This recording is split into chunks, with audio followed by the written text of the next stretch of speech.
This is the George Hale, Rick Tyler Show. Gee, it's been a while since we talked with Kenn Quinn of U.S. Term Limits. He sent us a note about something going on in Augusta, and he said he'd get up early, dial in on line 3, and there he is for some Q&A this morning on GHRT. Hi there, Ken. How you doing? Good, gentlemen. How are you this morning? We're doing well. Remind us, U.S. Term Limits. What is your mission? What's your vision? What are you guys working on? Well, it kind of aligns with your theme song, Take the Power Back. So, yes, U.S. Term Limits, we are working to, here specifically in Maine, working on a term limit amendment for members of the U.S. House and Senate. So this is an issue that is widely supported by the American people. I saw a latest poll by the Pew Research Center. 87% of the American voters want term limits on Congress. And so we've been at this now for a number of years. We're trying to get this done both through the state legislatures to propose the amendment and also in Congress to have it proposed. So one way or the other, we will ultimately get this deal done. It will be a heavy lift, the constitutional amendments. Do we have to have some kind of state convention in order to do this? Well, that's a great question because, many people are not aware that there's a second method of proposing amendments to the Constitution. All of our 27 amendments, we've actually had 33 proposed, 27 were ratified by the states. So only the states can ratify any amendment to the Constitution. The second method has never been accomplished, and that allows the state legislatures, if 2/3 of them, so today that would be 34 states, if 34 states concur on the amendments, so they would have to agree to the amendment or to the subject, then they can have a meeting and propose that amendment. And it would be one state, one vote, so each state's equal. If it passes with a majority vote, then that is then sent out to all of the states to be ratified. And it actually takes 38 states to ratify any amendment that comes out of the convention. So that's what we're working on. And just to give you a historical basis for this, this process of an Article 5 application by the legislatures, this has prodded out of more than half of our amendments to our Constitution. They have started through the states by applying for the amendment. I'll give you the best example is the 17th Amendment, which is the direct election of senators. Prior to that amendment, U.S. senators were appointed by the state legislatures. But there was a lot of corruption going on, and guys were buying their seats, and states weren't even being represented. And there's gridlock, and so the states started applying for a convention to propose that amendment, and they got within 2 states shy of calling that convention. But what Congress did, Congress preempted it. They saw the writing on the wall, and they proposed the amendment, and that's exactly what's going to happen with our issue. Congress is not going to let the state legislatures impose term limits on them, and what they will do once we get close, and that's why we need the legislatures to pass the application. We got to threaten them with a convention, and what will happen is they will ultimately propose the amendment themselves, but at least we will get it done, and that's our tactic. Kenn Quinn of U.S. Term Limits talking with us on Augusta Waterville's news talk station, VOM. Now let's talk about what's going on in Augusta and SB 705. For those that don't know, what is an SP and what is SB 705 and what happened to it in Legal and Vets? Yeah, so SP stands for Senate paper, and this was introduced in the Senate by our lead sponsor, Senator Rick Bennett. And what's really nice about this resolution is it has very strong bipartisan support. So we have 4 Democrats and 4 Republicans, 2 from each chamber, as co-sponsors on this. So this is something, it just demonstrates that both sides can come together. Now, this is one resolution, and there's 2, makes this one a little bit unique. This has an Article 5 application for term limits on Congress.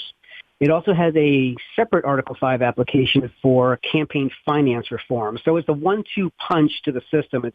It's going directly to the money and power in Washington. And both of these issues, we see the corrupting influence of power with the incumbents being in Congress for decades, and also obviously the corrupting influence of money being spent on these elections. It's out of control. And the great news last Friday at the work session, this was carried over to this session. And on Friday, we had a very strong bipartisan support. It was voted 8-5 ought to pass. And again, we had 4 Democrats and 4 Republicans voting in favor of it. So we're in a very good posture as we head now. It'll be going to the Senate for a floor vote. Not sure when that will happen, but we're looking really good. You guys know I've been working on this Article 5 here in Maine for a number of years, and this is probably the best position we've seen ourselves in.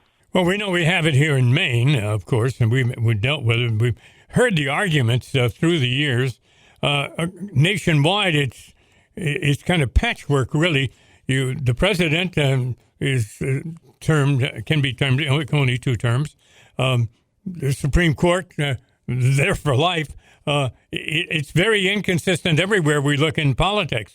Here in Maine, we have it, although one of the things that happen in Maine, when they're termed out in one branch, they sometimes go to the other.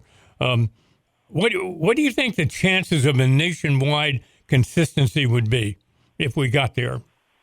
Yeah, so if it's through this process of an amendment, then it would be consistent with every single state. So whatever that amendment is, it binds all 50 states. So that's what makes the amendment process so heavy. It's a heavy lift, but it also is secure because it applies to every state. Now, you brought up the term limits on the president. That's interesting because that was ratified in 1951, and what it had in there, it did not affect the current president. So it was Truman, I believe, who was president when that got ratified. He could have kept running for more terms. So it did not take effect until the next president.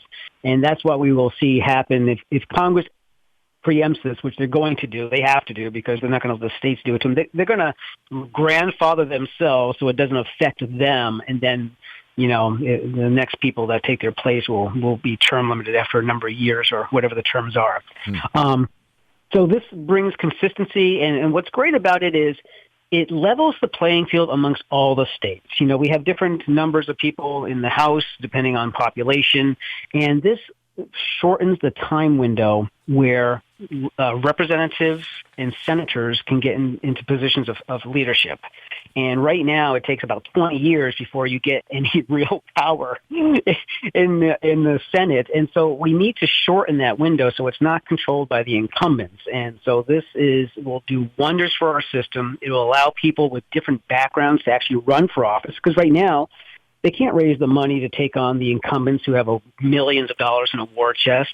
We'll have open seat elections across the country. Right now, only about 20% maybe of congressional elections are even competitive today. And it's a problem around the entire country. And so we need more participation. We need more choices as voters. How many of us are sick and tired of voting for the same person because we've got no one else to choose? And so this will do wonders for the system. It will do wonders for getting fresh eyes with new ideas on the problems in Washington.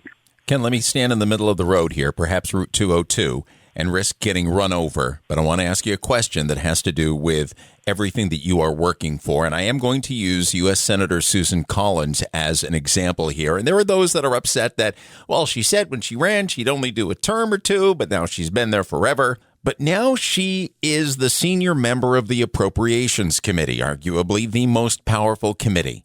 And a lot of people have a problem with federal money coming to states. But you know what? It sure does a good job in helping keeping the property taxes down when you've got, for example, $200 million coming to Maine that Senator Collins secures for R&D at the University of Maine, road improvement, $17 million to help the lobster industry, which we all know is in big trouble.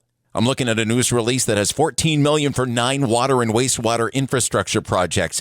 That's $14 million that would come out of the pockets directly of the people living in the communities that might not have that money. And $6 million to expand nursing programs because we got a shortage of medical professionals. Collins has been there a long time, yeah. But she's now got a gavel that helps bring a whole lot of funding and resources to a state that doesn't have a whole lot of money and funding and resources.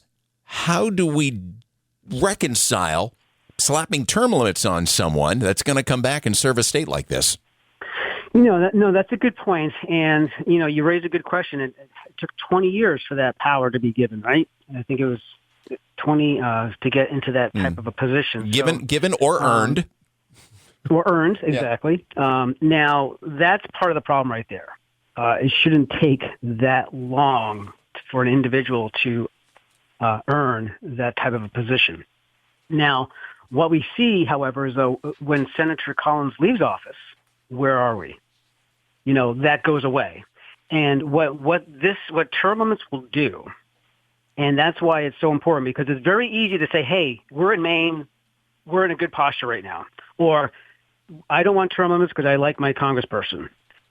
We hear that all the time because we're just thinking, I hate to say this, but kind of selfishly, we're thinking about ourselves. But when you talk to most people nationwide, they don't like Congress. They're not very happy with what's going on in Congress as a whole. And so we're trying to ask people to look at the bigger picture, look at the nation as a whole. How are we doing? And when you look at it as a whole, we're in very bad position right now. We cannot sustain the path we're taking. And so we got to start looking and thinking long term. Because, yes, when it's beneficial to a state for a particular individual to be in office at that time, that's not going to last. And then we're right back where we started. You have other states that have no legislators that have that kind of authority or power right now. And so how would they feel right now? So it's, it's one of those things where we need consistency and we just don't have it. And there's a lot of good people that could serve as well as Senator Collins and as other senators and representatives who are willing to step up, but they're prevented because they cannot raise the money or the parties don't want them to challenge the incumbent and risk it. And so there's a lot of great Americans out there who could serve our country well, possibly even better. And that's what term limits allows. Ken, before we let you go here this morning, I've heard these arguments for years. It's very interesting. Term limits ensure better fiscal responsibility, lower taxes. But what about the argument we already have term limits? We just call them elections. Yeah. Well, we do have term limits, but we call them death, dementia, and indictment. That's about the only thing. And even two of those, the only one that works is, maybe death, I guess, I suppose. Right? That's what we really have, because the re-election, the incumbency rate, George, as you know, is like 97%. Heck, last election, it was 100% in the U.S. Senate. And this idea that given the choice of the people have voted the election, the main people in particular have voted twice to put term limits on our own congressional delegation. What's about that voice? They continue to want this. And so that's the election that's not being fulfilled. And the elections, as we all know, they're more of anointments. They're the appointing of the parties appoint, and we get to just pull the lever. It's a problem that everyone sees. Those that just don't want to look at the facts they just throw that out at us. But when you look at the system, the benefits, the advantages that the incumbents have over any challenges is just overwhelming. And this is a system that protects the power of the incumbents. The lobbyists down in Washington, they wouldn't be, if term limits gave the lobbyists and the bureaucrats more power, we would have had this in place decades ago. Kenn Quinn of U.S. Term Limits. Even as we're up against the clock, let us quickly ask, where do we go online to learn more about the organization which you represent? Thanks, guys. Yes, please go to termlimits.com. Please sign that petition, because a lot of stuff's going to be happening here in Maine in the next couple of weeks. I could use everyone's support out there to help with the calls to action.